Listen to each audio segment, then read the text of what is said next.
Australian Government is pleased to be able to support projects such as Victorian Women's Link as they help continue with this tradition of building a dynamic and inclusive society.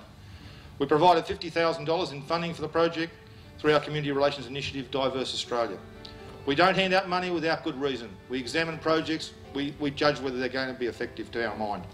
Each project goes through a rigorous assessment process to make sure we're supporting projects of high quality that meet a real need in each community.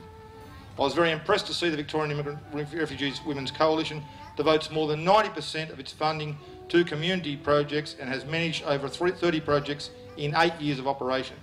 I'm sure the excellent track record was a compelling factor in the grant of funding, as well as the high quality of the project you proposed.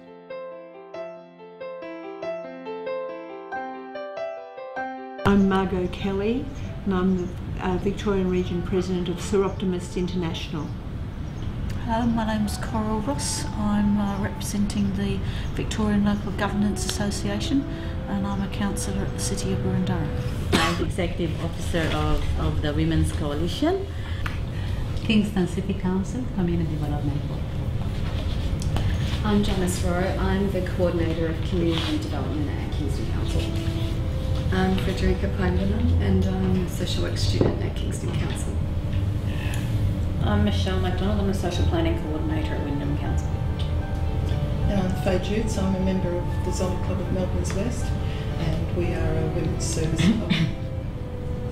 I'm Sarah Colvin. I'm from the VLGA, Victorian Local Governance Association. I'm actually here on behalf of Linda Bennett, who's the Women's Project Officer at VLGA. So Thanks, Sarah. I'm only here today. I'm Kerry McConnell. I'm a member of the Yarraville Rotary Club, and I'm here as the Chairperson Community Support for Rotary District 9A. I'm Jill Scanlon. I'm the Coordinator of Community Safety and Development at Hume City Council. I'm Claire Nugent. I'm Vice President of the National Council of Women of Victoria. Now the question was why Kingston, why Hume, and why Wyndham? Because we were the ones who wrote the project proposal. We decided that it has to be areas where we are strong, where we do have good connections, where we have a good number of women's groups. And these are the three areas that we have really built the strength in. Hume and certainly social development in particular are using that social justice framework and human rights framework in everything that we try and do with our communities as well. So there's all of those things that each of us brings, I think, to our understanding of the women's groups we might need to target and the links within the communities there already. So in terms of this project would be bringing different groups together, but the priority would be to get them to use our services, so to link them in, to make that sustainable in terms of their connection. And I've heard a statistic too, just yesterday, about in terms of connecting people to a new community, you have to do it within the first 18 months of them getting there. So, and so then they'll be connected forever. But if you leave it longer than that, they're less likely to ever go to the community centre or ever likely to join a resident association or a community group. The issues that you're talking about in terms of engagement, we experience, because we have quite transient areas as well, like the area that Amara works in Clayton South. We have a very high transient population in there with skilled migrants, international students coming in. So it's a similar issue that you need to connect people in to their local area very quickly and get them using council services, get them familiar with the different projects that we operate. Otherwise we lose them and they become more and more disconnected and isolated. So there is great similarities between the growth areas and I think some of the metro areas.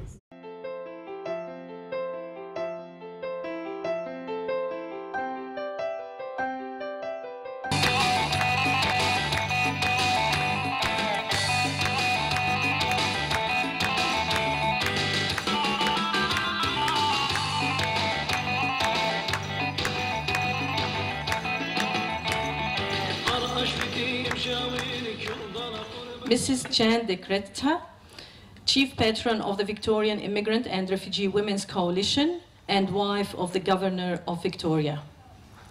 The Honourable Laurie Ferguson, Parliamentary Secretary for Citizenship and Settlement Services. Members of Victorian Women's Links Project, Advisory Committee, members of VIRWC, ladies and gentlemen. My name is Junaid Horani and I'm the chair of the VIRWC. And I would like to take this opportunity to thank you for coming today to celebrate with us Harmony Day, which also marks the launch of the Victorian Immigrant and Refugee Women's Coalition project, Victorian Women's Links.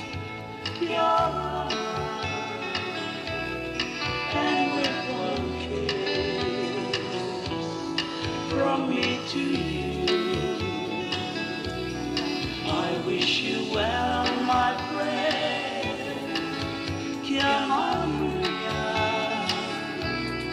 And with these flowers, I'll say goodbye. Will you remember me? Women recognise by using their networks what is the same about us all, rather than focusing on what is different. And that is the joy of what these groups achieve under the umbrella of the VIRWC. And they leave behind the traditional rivalries and encourage their menfolk to do the same and learn new ways to relate in this new country. But it is particularly the acceptance of difference that impresses me. I just want to thank everyone for coming today. It's really, for us, this project is very, very important because we, in Immigrant and Refugee Women's Coalition, we have struggled very much to work amongst ourselves, and we found out that as women we have so much in common. But then we would really like to work more actively now with our mainstream women sisters.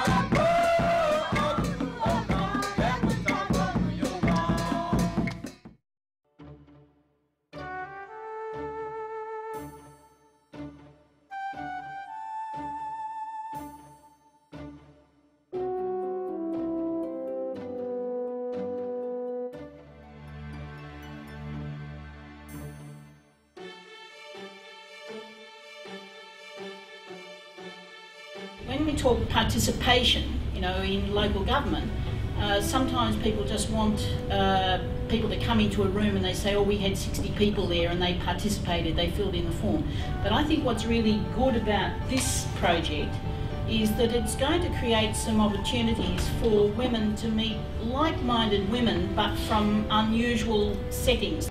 The lady behind me who mentioned about, women who do have overseas qualifications but are having difficulties getting employment. It's really about supporting them along the way in terms of providing them information and places where they can be connected to get that support. I think that's where a lot of the issues are. And sometimes there are high expectations of individuals thinking that once they do come to Australia that they're going to get a job straight away, and that's not always the case.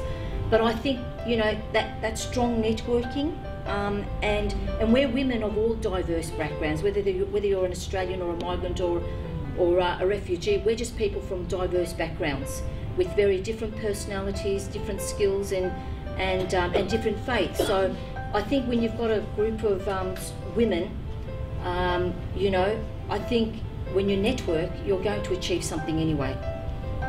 I think it's bringing those people who aren't networking, who are isolated. If you bring them here, then we're going to be able to progress. It's fine to say that it's great that we can take advantage of the education, but some migrants are not able to, and that's migrants that come through New Zealand, because they'll be deemed as overseas students. So even though legally they can remain here for whenever, but the problem is that if they want to exercise the education, they're deemed as overseas students. So that's why you'll find that Pacific Islanders are going to be a big issue, and sometimes, you mentioned priming, you mentioned, other stuff, that would be a big issue in my community, and that is we can't exercise education.